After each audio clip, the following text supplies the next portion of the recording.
Bonjour. Alors, elle ne brille pas dans le noir, mais c'est une bactérie. D'ailleurs, c'est le mot du jour. Pour paraphraser ce que nous a dit hier Claire, c'est une bactérie. Et cette bactérie qui vous paraît tout à fait inoffensive, ou aussi utile que ce que peut l'être la bactérie qui vous a été, et les bactéries qui vous ont été présentées par Julie, ces bactéries, en fait, ont été l'objet de nombreuses épidémies, de nombreuses pathologies. Et on peut voir sur cette diapositive que Louis Pasteur, qui est l'inventeur de l'identification des microbes et des bactéries, donc, a permis le développement d'une approche scientifique qui a complètement révolutionné l'étude des maladies infectieuses. Vous voyez sur ce schéma qu'entre les années 50 et les années 2000, après l'invention d'une industrie qui a révolutionné non seulement la pratique médicale, mais également l'hygiène et le développement de l'hygiénisme dans le monde, on voit la diminution drastique entre 1950 et les années 2000 de la plupart des maladies infectieuses prototypiques et des troubles et des problèmes qui étaient liés à ça. Le problème de cette efficacité, c'est que dans le même temps sont apparues des maladies absolument terribles que sont la sclérose en plaques, le diabète de type 2 et également l'asthme ou le diabète. Donc, ces maladies, cette publication est parue dans le New England Journal of Medicine en 2000. Et à ce moment-là, les chercheurs qui ont été à la base de cette étude se sont posé la question, est-ce qu'il pouvait y avoir un lien entre la première partie du schéma, qui est à gauche, et qui montre qu'il y a une amélioration au travers de l'utilisation majeure d'antibiotiques, la diminution des maladies infectieuses, et de l'autre côté, l'apparition de ces maladies dites modernes, auto-immunes, et qui aujourd'hui sont absolument terribles pour la santé de l'humanité. Eh bien, la réponse est très certainement oui, et le système qui est mis en exergue dans la destruction systématique par les antibiotiques, eh bien, c'est la flore intestinale. La flore intestinale, aujourd'hui, est appelée le microbiote intestinal. La société que j'ai créée s'intéresse à cette flore intestinale, à ce microbiote.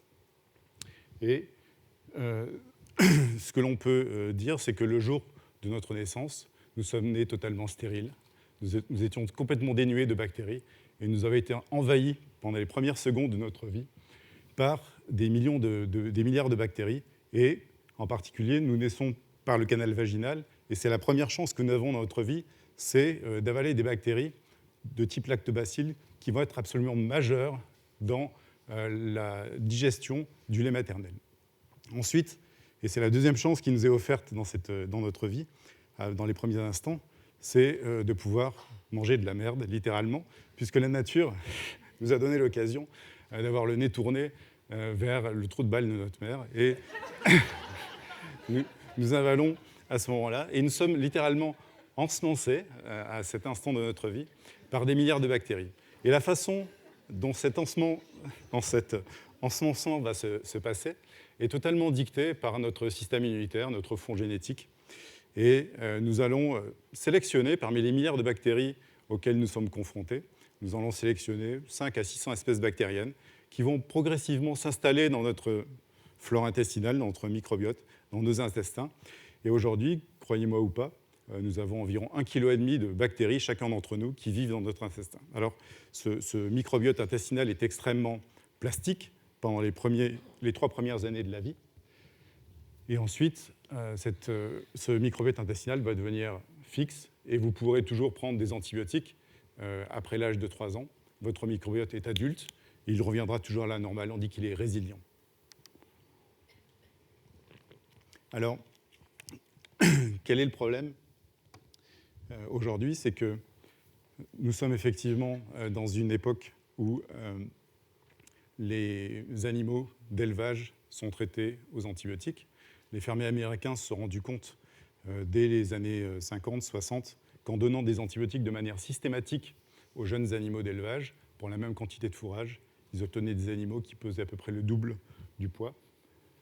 Et donc aujourd'hui, on se retrouve dans une phase où à chaque fois que l'on mange de la viande, que l'on mange du poulet, que l'on mange du porc, que l'on mange des poissons, on avale en même temps une certaine quantité d'antibiotiques qui vont détruire de manière régulière notre flore intestinale. Et on dit aujourd'hui, on peut estimer que dans les populations des pays développés, on a perdu 30% de la diversité de notre flore intestinale, ce qui est très certainement en lien avec le développement de ces maladies majeures. Alors les maladies, la principale maladie sur laquelle les scientifiques ont travaillé dans les dernières années, c'est la maladie de Crohn, où un appauvrissement de la flore intestinale, du microbiote, a entraîné la disparition de certaines bactéries absolument clés, qui sont des bactéries qui produisent des éléments qui permettent à l'ensemble des bactéries d'être reconnues par le système immunitaire.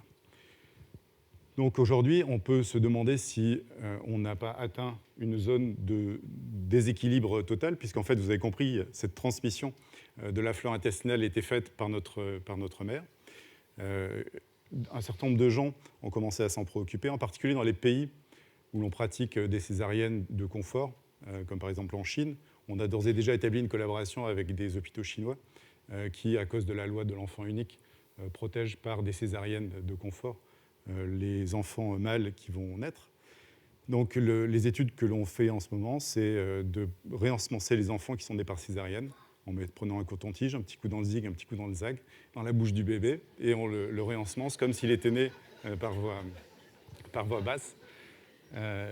Il est possible que ça marche. En tout cas, de nombreuses études épidémiologiques montrent que ça a un effet bénéfique. Donc ça, c'est la première chose qu'on peut faire. La deuxième, c'est de considérer que, en fait, ça n'est pas simplement un problème scientifique, c'est un problème sociologique. Et donc là, c'est à vous toutes et à vous tous que ça s'adresse.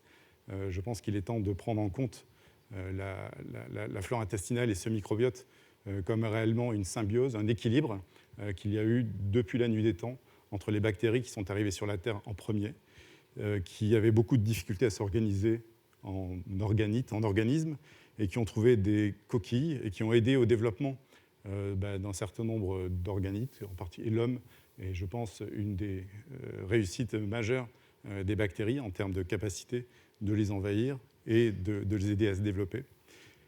La plupart des métabolites qui circulent dans l'organisme ont pour origine les bactéries. Donc cette symbiose, cette communauté entre des espèces bactériennes et des êtres humains est absolument importante. On a commencé à le détruire au cours de ces années.